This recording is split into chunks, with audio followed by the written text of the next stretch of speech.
Кирелген достук мамиле көңүл менен куралат деп айтылат экен, урматтуу көрүүчүлөр. Мына ошол достук мамилебизди сиздер менен биргеликте көңүл менен курап дагы болсо улантууга биз дагы ашыкпыз. Эгер да сиз дагы даяр болсоңуз, сиз дагы мына ошол нерсени каалап тилектеш болуп коюңуз дейли. Урматтуу көрүүчү, барыңыздарга Кутман таң каалаган Кел чай ичели программасы жана мен Айпери Адамкулова. Барыңыздарга салам айтабыз. Мына ушул таңда 2 саат аралыгында түз эфирде бирге бололу. Барыңыздарды жакыныраак келүүгө чакырып өтөйүн. Алдыда кызыктуу маек, кызыктуу суроолор, оюндар, ошол эле учурда маалыматтар менен бөлүшкөнгө аракет кылалы. Барыңыздарга мына ушул таңда жакшы нерсенин бардыгы өрө болосун деп эфирибизди баштай берели. Көрсөтүүбүздүн башкы демөөрчүсү Пиала Голд чайы. Пиала Голд керектөөчүлөр менен бирге иштелип чыккан чыныгы чай сүйүүчүлөр үчүн алтын стандарт. Пиала Голд өзүнө кениялык чайдын эң мыкты сорторун дем берүүчү жыттын, байдамдын жана идеалдуу түстүн кемчиликсиз айкалышы үчүн камтылган. Сен демдечи? Жок, өзүңүз эле демдеңизчи, сиздики даамдуу чыгат. Маселе чайды туура тандоодо. Пиала Голд, даамы бай, түсү керемет, чайдын алтын стандарты. Эми өзүбүз отуруп чай ичели. Пиала Голд, түсү алтын, даамы күчтүү. Көрсөтүүбүздү улантабыз. Көрсөтүүбүздүн башкы демөөрчүсү Пиала Голд чайы. Пиала Голд чай жөн эле суусундук эмес, бул Борбордук Азиянын маданиятынын жана салттарынын чыныгы бөлүгү. Пиала Голд чай суусундукту жаркыраган байдам жана жогорку сапат менен камсыз кылуучу катуу өндүрүш стандарттарынын аркасында түзүлгөн.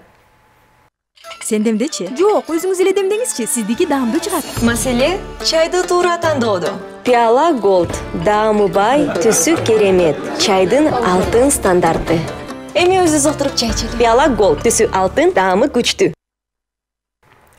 Түсү алтын, даамы күчтүү Пиала Голдтон чай ичиңиздер дейли. Ал эми биз дагы бардык көрүүчүлөрүбүздү келиңиздер, чай ичебиз деп чакырып өтөлү. Жана студиябызга келген коногубуз дагы биз менен биргеликте маек үстүндө, чай үстүндө сиздерге жакшы бир чыгармаларды аткарып маек куруп берели. Урматтуу көрүүчүлөр, катарыбызда болуңуз дейли. Ал эми студиябызга келген коногубузду тааныштырып өтөлү. Бизде ырчы аткаруучу Адилет Дүйшөнбек уулу. Кош келиңиз, Адилет, Кутман таңыңыз менен. Кутман менен, ассаламу алейкум, жалпы Любимый каналынын көрүүчүлөрү жана жалпы кыргыз эли. Кош келдик. Кош келиңиз дейли. Эртең менен дегеле таңды кандай тососуз? Эрте башталабы? Эртең менен таң ооба эрте башталат. Эртең менен 7ден баштап буюрса. Жумушуңузга барасыз? Жумушубузга байланыштуу. Эртең менен 6:30 менен көз ачылышы менен 6:30 менен башталат, кыскасы таңдын атышы. Мамлекеттик жумуштасызбы? Мамлекет жумушташ дегендиге байланыштуу эрте турмай 6:30. Түшүнүктүү. Дегеле 2024 сиз үчүн кандай башталды? Мынакей бүгүн 10 январга келип калдык, 10 күн өтүп кетти. Бул жылдын эсебинен кандай башталып атат, кандай пландарды коюп атасыз? 2024 жыл буюрса башталышы аябай жакшы. Эң биринчиден ошо сиздер менен баштап атам буюрса. Телевизионда эң алгачкы максатым мына ошол болуп эсептелип атат. Эң алгачкы кадам таштаган кадам ошондой болуп эсептелип атат. Сиздер менен буюрса, алды койгон максаттар, алды койгон пландар көп. Биз ошону аткарганга аракет кылабыз. Адилет, аябай бир олуттуу жооп берип атасыз да. Келиңиз, өзүңүздү же эфирге жагын келген үчүн толкунданып атасызбы? Жакшы маек берип, ачылып дегенде отурсаңыз болот, өзүңүздү жакшы сезип бериңиз. Урматтуу көрүүчүлөр, эгерде сиздерде дагы суроолор болсо, бизге WhatsApp номерге жиберип койсоңуздар болот. 0508 400 100 номери аркылуу жибериңиздер. Биз болсо жооп алып бергенге аракет кылалы. Адилет, анда өзүбүздү ачып алуу үчүн дагы бир жакшы чыгарма менен баштабайлыбы, кандай? Баштайлы, буюрса сөзсүз түрдө. Баягы биринчи жолу келгендикеби, ушул 2024 жылдын эсебинен бир аз эртең менен дагы таң атпай бердабы? Бир убакыттардан кийин ушундай нерсе болуп атат окшойт, Үйүн ачылбагандыкка байланыштуу болуп атат. Айтып калдыңыз, бир жагымдуу чыгармалар аткарып берели. Апа, ата, энелер жөнүндө. Ата эне деген чыгарма аткарып берели. Макул, жакшы болот.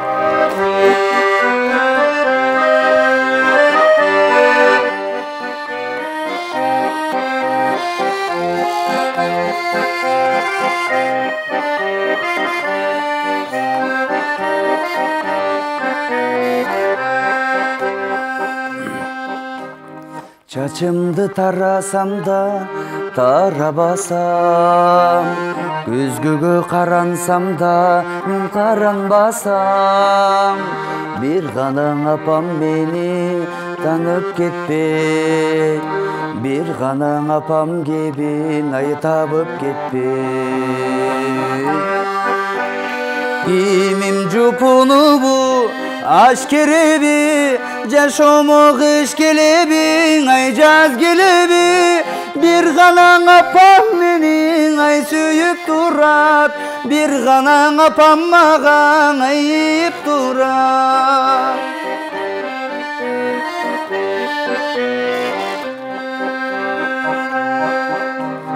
Чөнтөгүм жукасында, калыңында, тагдырдын караңгыда, жарыгында, бир гана апам кебин аттап кетпе, кыйындык башка түшсөң ай таштап кетпе.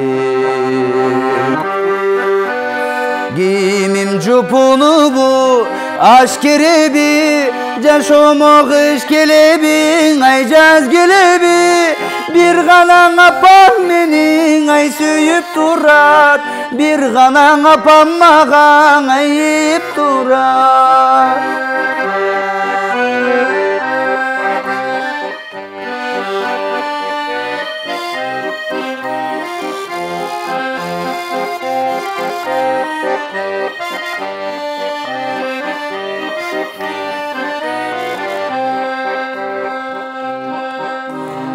Кыялым жакшысында, жаманында, кыялбайт себеп ага мен баламында.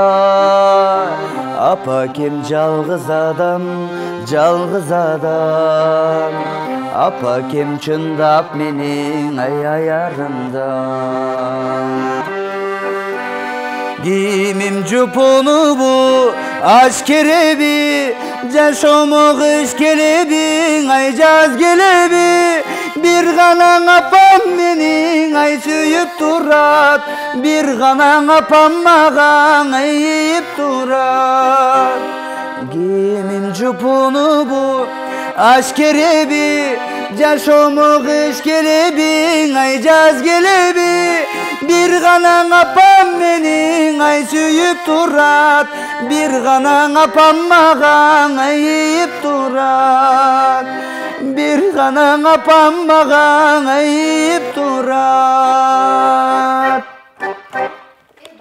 Мына ушундай бардык апаларга арналган чыгарма болуп өттү. Чынында эле биз кандай кийинип жүрөбүз? Биз сулуубузбу, сулуу эмеспизби? Деги эле узунбузбу, кыскабызбы? Сен жакшысыңбы, жамансыңбы? Бардыгы бирдей көрүнгөн мына ушул апаларыбызга эң сонун көрүнүп турат экенбиз, урматтуу көрүүчүлөр. Чынында апаларыбыз бар болсун дейли, биздин жашообуздагы жарык бере турган сиздер, урматтуу апалар, аталар дейли. Апаңыз жөнүндө сурагым келип кетти. Апаңыз жөнүндө айтып бериңизчи. Эми апа жөнүндө айта берсек сөз көп, бардык сөздүн бардыгы тең эле апага тиешелүү. Өзүм ошо Нарын областы, Нарын району Унарча айылынан туулуп өскөм. Ошол жакта ата энемдин колунда чоңойдум. Эресеге жеткичек тогончукасы бүткүчөктө ошол жакта чоңоюп, анан ошондон бери ушул Бишкек калаасындамын, кызматтамын. Ошол жарык дүйнөгө алып келген жалпы ата энелерге терең ыраазычылык, ата энеме, жалпы бир туугандарга. Ата эне жөнүндө айта берсек сөз көп. Баягы айтып коет, эне сага кандай мактоо жарашат, эне сенден кимсиң мыкты талашат. Эне сага тең келе албайт, эч бир жан жалгыз мактоо сага гана жарашат. Эткени кандай мактоо айтпасак дагы жалпы энелер орду чоң, орду толгуз байлык болуп эсептелет экен. Апаңыз жөнүндө айтып берсеңиз? Апам ошол азыркы убакта ошол Нарын жергесинде турат. Эмне менен алек дегеле апаңыздын кичинекей кезиңиздеги мындай көп нерсе эсте калган нерселер эмне? Эсте калган нерселер баягы адамда айтып коет го, мектепте бир окуучунун жакшы окуган окуучу, жаман окуган окуучу эсине калат дейт го, мугалим ансыгарындай. Апам ошол азыркы убакта Нарын ошо Унарча айылында турат. Мектепте кызмат кылат. Баягы мектепте да кызмат кылып, үйдө дагы бөбөктөрүмө мээримдүү апа катарында кызматта. Терең ыраазычылык ошол жарык дүйнөгө алып келген ата энеме. Менимче айта берсек сөз көп го дейм. Ооба, сөз көп. Апаңыздын мисалы эмнесин көбүрөөк сагынасыз? Тамагынбы? Же эмне көбүрөөк сизде апа дегенде эле эсиңизге келет? Апа деп эсиме келген эң биринчиден ушул жарык дүйнөгө алып келгендиги, экинчиден ошол апабыздын ушул тарбиялап ушул убакытка жеткизгендиги, ошонун баардыгы тең кылып аткан нерселердин баардыгы тең жалгыз ата энеге.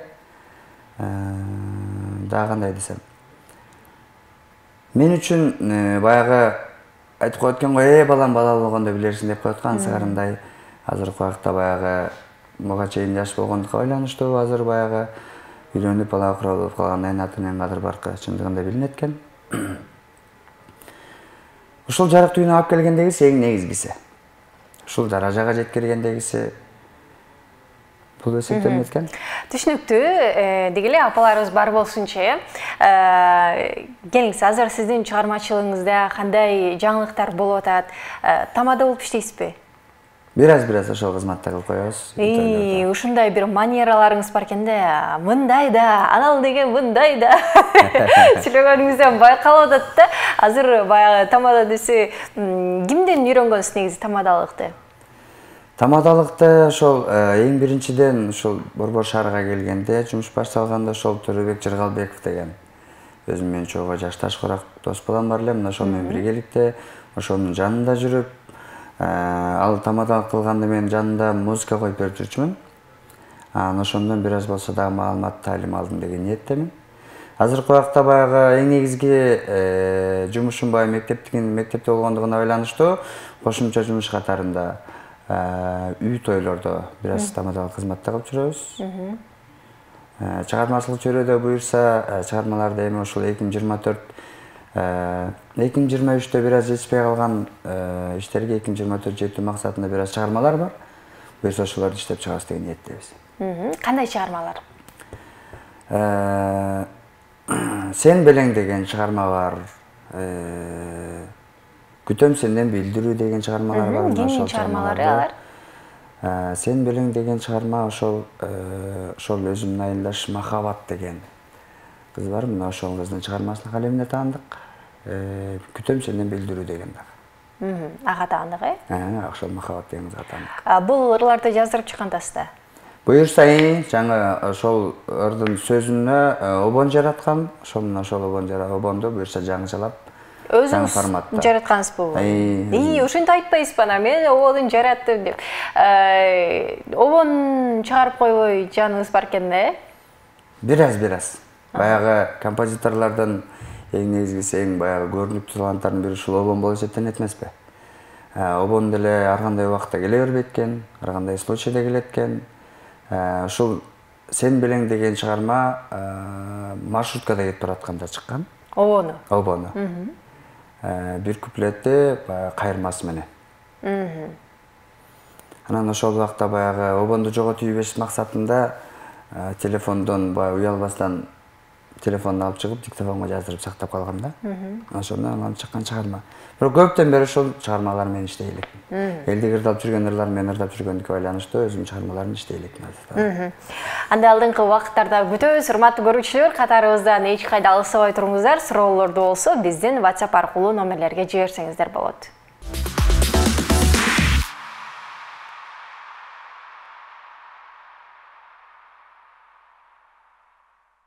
Көрсөтүүбүздү улантабыз.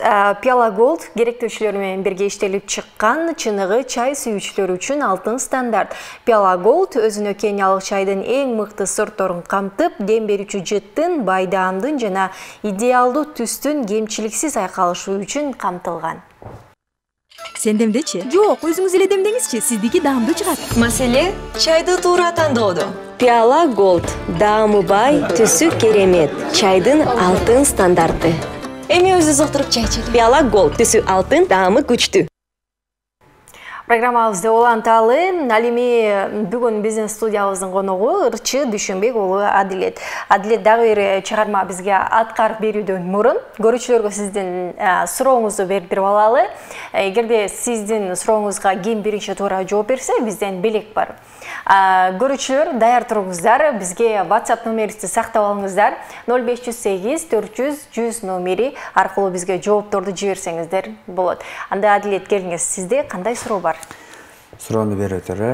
Жарык бөлмөдө эмнени көрүүгө болбойт деген суроо болуп өттү. Мына ушундай, жарык бөлмөдө эмнени көрүүгө болбойт. Кызыктуу суроо экен, бул логикалыктагы суроо экен. Урматтуу көрүүчүлөр, ойлонуңуздар, логиканы иштетебиз. Бир аз жана албетте жоопторуңуз болсо, дароо азыртадан жаза берсеңиз болот. Ким биринчи туура жооп берсе, анда бизден белекти утуп аласыз, урматтуу көрүүчү. Келиңиз, анда Адилет, жакшы чыгарма аткарып бериңиз азыр биздин көрүүчүлөр үчүн. Суроонун жооптору келсе бир жам-жам аткарып берейин,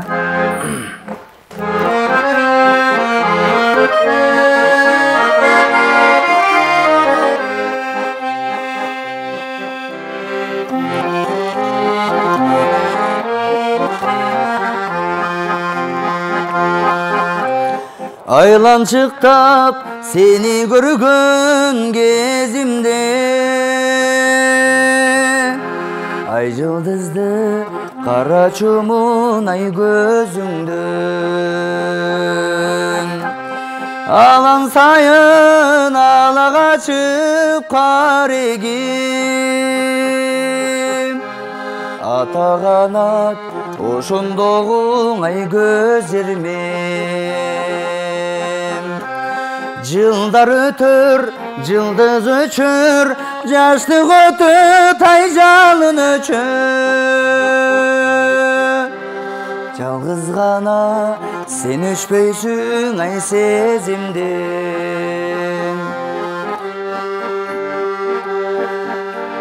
Эгер эркем чыгармасаң эсимден,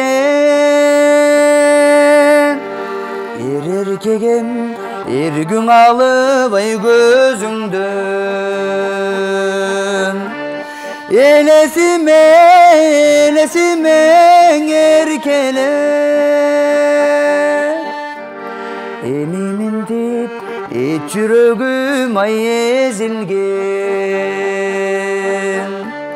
Жылдар өтөр, жылдыз өчөр Жаштык өтөт ай жалын өчөр Жалгыз гана сен өчпөйсүң ай сезимден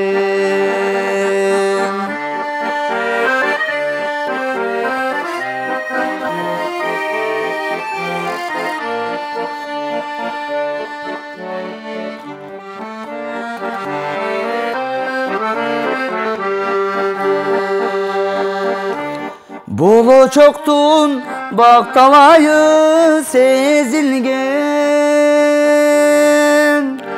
Бото көзүм бой ергиткен ай сөзүңдөн Боздогонум билсе билер бир гана Ботосунан ажыраган ай боз инген Жылдар өтөр, жылдыз өчөр, жаштык өтөт ай жалын өчөр Жалгыз гана сен өчпөйсүң ай сезимден Жалгыз гана сен өчпөйсүң ай сезимден Мына ушундай чыгарма, урматтуу көрүүчүлөр, жалгыз гана сен өчпөйсүң сезимде дейт. Ким? Жооп бериш кыйын. Жоон айтыш кыйын болуп калды, ошо жоонда баягы ойлонбой турган жерден берилип кеткендигине байланыштуу. Мисалы, сен өчпөйсүң сезимде дейт. Колуңузда шакеңизди көрүп атам. Жубайыңызда бул туурабы? Ооба, биринчиден сөзсүз түрдө. Жубайыңыз жөнүндө, үй бүлөңүз жөнүндө айтып берсеңиз. Үй бүлөм жөнүндө айта кетсем, ошол Нарын областы Жумгал району Чайык айылына күйөө болгом. Келинчегим ошол жактан 2021 үйлөнгөнбүз. Азыркы убакта бир кызым бар. Аты Гүлзар. Эң сонун кандай болуп таанышып калгансыздар? Негизи ырларды ырдап берип жүрүп, ырларды жазып атып тапкан болушуңуз керек, Көбүнчөсү ошондой деген ойдо болот экен, бирок меники бөлөкчө болгон. Кандай болду эле? Ошол эжем менен биргеликте бирге иштечү. Азыр келинчегим. Анан ошол эжем аркылуу таанышканбыз. Ошол жакшы кыз барып таанышып көрсөң деп, Анан Үгүттөө максатында таанышканбыз эжем аркылуу. Кудайга шүгүр, азыркы убакта бир кыздын энеси, бир кыздын атасымын дегендей. Ата болгон сезимди айтып бериңизчи, кандай болду? Ата болгон сезим эң негизгиси аябай айтып бүткүс жакшы бир нерселердин бири болуп эсептелинет экен. Ата болуш ар бир адамдын колунан деле келе бербейт экен дегендей. Ата болуу сезими мен үчүн биринчи укканда чындыгында баягы көздөн жаш кетти дегендей. Ата болдуң, куттуктайм дегенде ушундай бир сезим болгон. Ким сүйчүлөдү сизге? Ошол убакта карындашым менен ошол 6-радиомдо иштейт. Карындашым чалуусу менен биринчиден карындашым сүйүнчүлөгөн, андан кийин ошо келинчегим өзү алып ушундай ата болдуң дегенде башкача сезим болгон. Колуңузга алгандачы? Колго алганда орусча айтмакчы баягы чувство бөлөкчө болгон. Өзүмө ишенбей, мен неужели ата болдумбу деген сыяктуу темалар болгон, сөздөр. Ата болгондогу сезим чындыгында унутулгуч сезимдердин бири. Ошол колум алып аткандагы, өзүңүз айтмакчы, колум алгандагы сезим аябай азыркыга чейин эсимде. Кайсыл тарабын мен алганымдан бери бит эсимде дегендей. Унутулгуч сезимдердин бири болуп эсептелинет экен. Түшүнүктүү, эң сонун. Деги эле баягы үй бүлөлүү болгонго чейин, анан үй бүлөлүү болгондон кийин деп баягы жашоону бөлүп койсок болот го. Үй бүлөлүү болгондон кийин көбүрөөк жоопкерчиликти сезип калдыңыз болуш керек. Сөзсүз түрдө. Себеби мурунку убакта өзүңө ойлой баштайт экенсиң да, мен муну алсам, мен тигини кылсам, мен бул жакка барсам, тигил жакка барсам деп план коет экенсиң үйлөнгөнгө чейин. Элем үйлөнгөндөн кийин ошол жакка бара турчуларды жок, аяка барбай эле лучше үйгө бирдеме ала барайын. Же минте коеюн деп баягы үйдү көбүрөөк ойлонуу бөлөкчө болуп калат экен. Мына ушундай. Урматтуу көрүүчүлөр, жогоруда берилген суроону дагы бир жолу эсиңиздерге салып өтөлү. Сиздерге Адилет суроо берди. Жарык бөлмөдө, эмнени көрүүгө болбойт? Эмнени көрүүгө болбойт? Ойлонуп көрүңүздөрчү, эмне болушу мүмкүн жарык бөлмөдө? Мисалы, азыр биз жарык студияда бөлмөдө отурабыз. Эмнени көрүүгө болбойт? Ойлонуп көрүңүздөр, бул логикалык суроо экен, эсиңиздерге салып өтөлү. Жоопторду күтөбүз 0508 400 100 номери аркылуу. Иштеген жериңизди айтып берсеңиз, мамлекеттик жумуш иштеп калдыңыз, кайсыл жерде эмгектенесиз? Азыркы убакта ошол Айдархан Молдокулов атындагы Улуттук инновациялык технологиялар мектеп-лицейинде музыка сабагынан бери иштейм. Музыкадан бересиз? Музыкадан. Өзүм канча убакыт болду? 2015-тен бери мына ошол Айдархан Молдокулов атындагы Улуттук инновациялык технологиялар мектеп-лицейиндемин. Ага чейин 2 жыл баягы окууну бюджеттик форматта бүткөндүгү байланыштуу 2 жыл отработка кылуу максатында өзүм айылымда иштеп келгем. Жалпы жонунан айтмакчы 2013-төн бери. 2013-төн бери бир 9 жыл болуп калыптыр, 2013-төн бери 10 жыл болуп калды. Жок, 10 жылдан да ашып кетти. 2024 келип калды да 11 жылга кетти. Сиз өзү кайсы жылкысыз? Мен өзүм 93-жылкы болом. Канча жашыңыздан баштап иштеп баштагансыз? Баягы 9-ду бүтүп келгендикке байланыштуу эртерээк болуп калган да. 9-ду бүтүп келдиңиз. Ошондон баштап иштеп баштадыңызбы? 9-ду бүтүп келип 2013-ке чейин музыкалык мектепте окуу жайда окудум. 2013 бүткөн соң ошондон бери мектептемин. Балдар менен иштешүү өзүнчө бир рахат болсо керек. Ооба, сөзсүз түрдө. Негизги мен азыр иштеп атканым баягы башталгыч класс болуп эсептелгендигине байланыштуу. Биринчи класстан 4-класска чейин. Биринчи класстан 4-класска чейин. Алар менен 5-7-деги болуп сүйлөшө албайсың. Алар менен баягы алдашып, соолашып, сен жакшы, сен антесиң, сен мынтесиң. Алдап солай. Эми ар бир балага мактоо жеке эле балага эмес, чоң кишиге деле жарашыктуу болот эмеспи? Ансыгарындай мактоо менен жумуш өткөрүп атабыз азыр. Баягы азыркы учурда балдар башкача чоң ой өтпөйбү, мурдага салыштырмалуучу, анан музыкага кызыккан балдар азыр деле көппү же кандай оюңуз? Музыкага кызыккан мурунку убакта баягы үн жаздырып коюу деген айыл жергесинде андай маалымат эле жок, бул изилденген эмес беле. Азыркы убакта ырдайм деген баланын баягы эң биринчиден ырдайм кызыккан бала аябай көп. Себеби ар бир бала азыр мен буга, мен тигиге деп өздөрү пландап калышпадыбы? Азыркы убакта ырдай турган балдар аябай көп. Мен моолорду ырдайт элем деп кеңеш сурап келген да балдар бар. О ырдасаң болот, бул сенин жаш өзгөчөлүгүңө туура келет, бул туура келбейт деп маалымат беребиз. Анан азыркы убакта көбүнчө жаздырып алуу максатында. Алардын көбүнчөсү ошого өтүп кеткен. Буюрса азыр мамлекеттин жарлыгы боюнча кайра жан дүйүн болуп атат. Кызыккан балдар аябай көп. Мунуска үнүн жастырып коюшат балдар. Жандуу ырдап, мисалы сиз үйрөтөсүз да музыка сабагынанчы. Ошондо мисалы таланттуулар көп элеби же кандай десек, анчалык көп кызыгуу жокпу? Арасында кызыккандар да бар, кызыкпагандар да бар. Мен жоктотпой лучше келип коеюнчу дегендер да бар. Жок, мен барып окушум керек деп кызыккандар да бар. Түшүнүктүү. Мына ушундай урматтуу көрүүчүлөр, эгерде сиз жогорудан бери бизди көрүп отурган болсоңуз, кайсыл бир чыгарманы эстеп кетип, ошол чыгарманы аккордеон менен бизге аткарып берсе деген дагы бир ойлоруңуз бар болсо, анда жазып койсоңуз болот. Бизге 0508 400 100 номери аркылуу.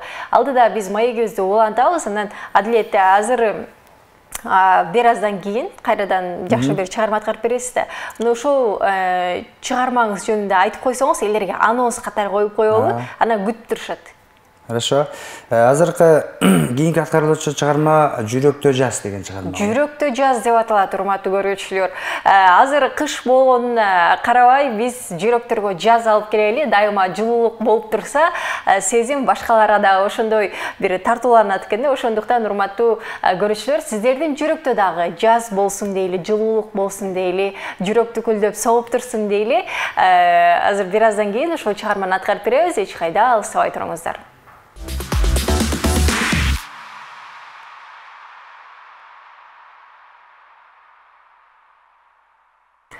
Сиздер Кел чай ичели программасын көрүп жатасыздар, урматтуу көрүүчүлөр. Барыңыздар катарыбызда болсоңуз, дагы бир жолу кутмандан каалайбыз. Көрсөтүүбүздүн башкы демөөрчүсү Пиала Голд чайы. Пиала Голд жөн эле суусундук эмес, бул Борбордук Азиянын маданиятынын жана салттарынын чыныгы бөлүгү. Пиала Голд чайынын суусундукту жаркыраган байдан жана жогорку сапат менен камсыз кылуучу катуу өндүрүш стандарттарынын аркасында түзүлгөн.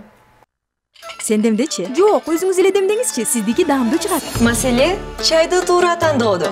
Пиала Голд даамы бай, түсү керемет. Чайдын алтын стандарты. Эми өзүбүз отуруп чай ичели. Пиала Голд түсү алтын, даамы күчтүү. Ал эми студиябызга келген коногубуз Дүйшөнбек уулу Адилет. Ал эми сиздерге берген суроону да бир жолу эсиңиздерге салып өтөлү. Бизде аз убакыттар калды. Ошол убакытта бизге жооп берсеңиз, биз белек ыйгарабыз. Андыктан чамдаңыз дейли. Суроону өзүңүз айтып коюңузчу. Жарык бөлмөдө эмнени көрүүгө болбойт? Мына ушундай суроо. Жарык бөлмөдө эмнени көргөнгө болбойт, урматтуу көрүүчү, ойлонуп көрүңүзчү. Мисалы, азыр өзүңүз эле бөлмөдө отурасыз, бош керек. Караңгы болуп, жаңы эле уйкудан туруп атпасаңыз эле билбейм. Бизди деле карап көрүңүз, жарык бөлмөдө отурабыз, студияда жап жарык, бизде светтер да берилген дегендей, эмнени көрө албашыбыз мүмкүн? Сиздердин оюңуздар боюнча экранда номерлерибиз турат, бизге жазып коюңуз дейли. Биз болсо маегибизди улантып берсек, көрүүчүлөрдөн келген калуу тилектер бар экен, ошолорду жаңыртып коелучу. Саламатсыздарбы? Кутмандуу таңыңыздар менен, адилет ишиңе ийгилик, жаратканым колдоп жүрсүн сени, көптөгөн бийиктиктерди багындырып жүрө бер деп, Нарын районундагы 10 айылынан бир туугандарың жана апакең деп жазыптыр. Көрүп ачыптыр. Чоң рахмат. Салам жолдоп коелу? Сизден баарыңыздарга салам болуп. Мына ушундай урматтуу Нарында көп жаткан Адилеттин бир туугандары, апасы баарыңыздарга салам жолдойбуз. Келчи айчелүү программаңызда балаңыздар, бир тууганыңыздар сыймыктуу болуп, сонун чыгармаларды аткарып берип жаткан учур. Биз менен чогуу чай ичип отурат деп коебуз. Ооба, биз менен чогуу чай ичип отурат. Кийинки билдирүүнү окуй кетели. Саламатсызбы, ийгилик каалайм дейт, бизге жазым келчин ырдап бериңизчи деп суранган экен 70-94 менен бүткөн абонент. Азыр жазым келчи эмес, Жүрөктө жаз. Жүрөктө жаз деген чыгарманы аткарабыз. Азыр бул чыгарманы чынында эле азыр угуп алалы. Жазым келчини кайсы чыгарма эле? Кайдан жүрүп болчу. Аны аткаралыбы же кандай кылалы? Аткарабыз. Анда азыр биринчи жүрөктө жазды ырдап алалы, баарыбыз жазды чакырып атабыз окшойт. Андан жазым келчини аткарганга аракет кылалы. ушуп кеткендикке байланыштуу эртерээк жаз келсин деп атат окшойбуз. Бирок эшикте жаздагыдай эле аба ырайы болуп атат. Жылуу, бурдагы жылдарга салыштырмалуу. Быйылкы жылдын эсебинен ысык дагы болуп атат, жайында абдан ысык болуп атат. Ошондой маалыматтар келип атат, ооба, туура айтасыз. Эми Кудай сактасын, аябай ысыктан деле жылуулук болуп турсунчу негизгиси. Келиңиз анда жазды чакырып жакшы чыгарма болсун. Жана айтып өткөн жүрөктө жашамыз аткарып берейин,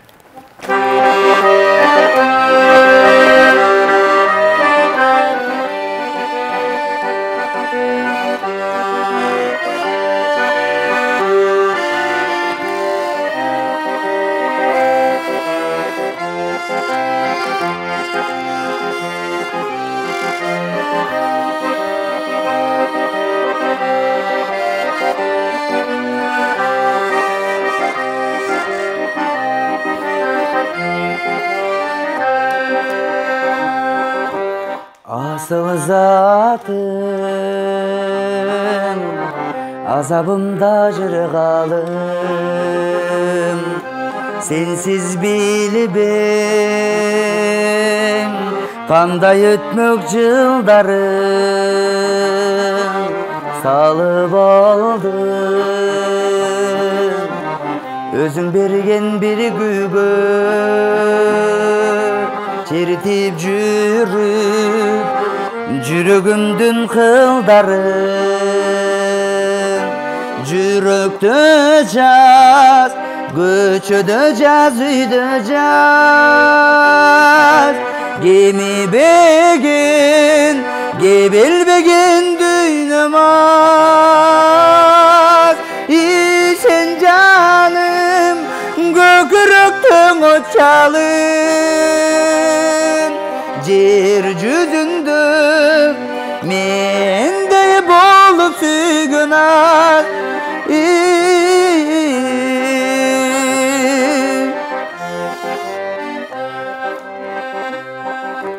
көңүл эргин колдон сыям кургабай андан бери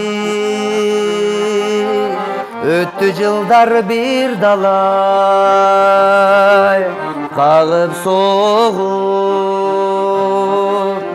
жатса дагы бул турмуш келе атабыз сезимдерди булгабай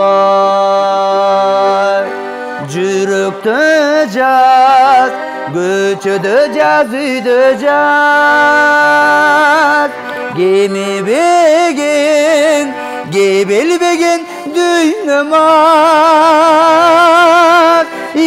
сен жаным көкүрөктүң очалым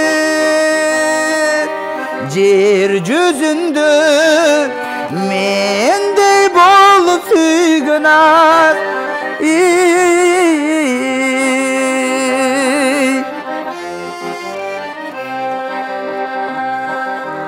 жарокерим жыргалымдан азабым капилеттен түшкөн эле назарын баштап алып ошол күндөн ошол түн бүтпөй келет бүтпөй сүйүү казалып жүрөктө жаз көчөдө жаз үйдө жаз демебеген кебелбеген дүйнөм ар сен жаным көкүрөктөн чалып жер жүзүндө мендей болуп сүйгөн ар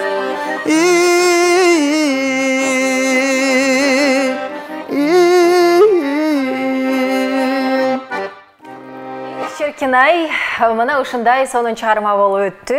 Адилет Дүйшөнбек уулунун аткаруусунда. Урматтуу көрүүчүлөр, барыңыздарга жүрөгүңүздөрдө жаз болсун дейли.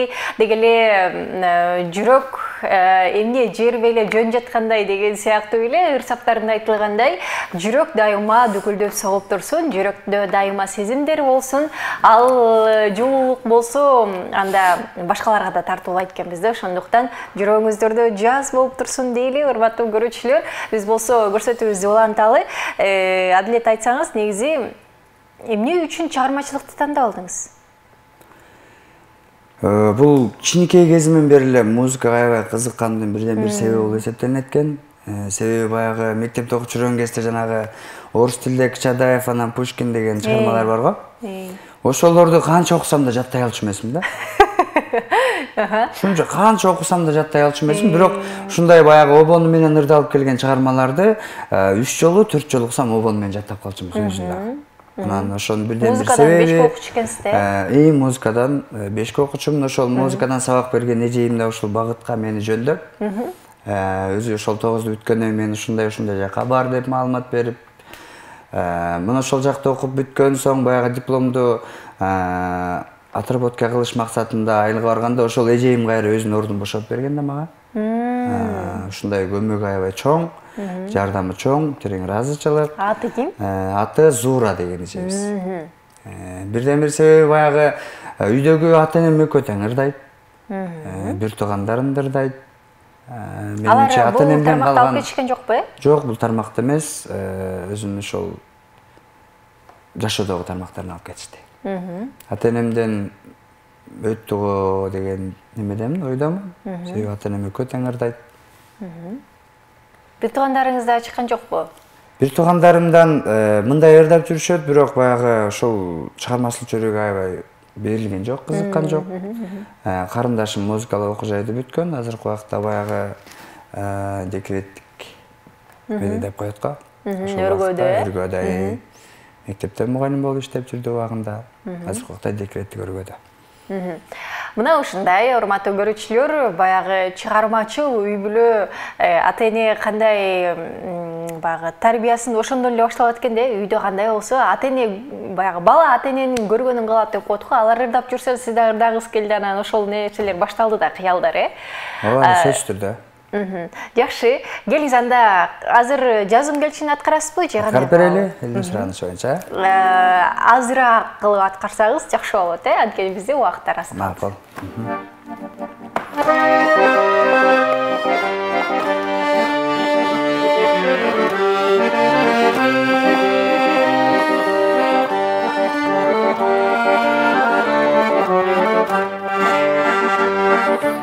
Кайдан жүрүп сага кабылдым, карегимде барбы жалыным, жан эргитип жумшак күлгөнүң, жарыгыбың аткан таңымдын, жан эргитип жумшак күлгөнүң, жарыгыбың аткан таңымдын.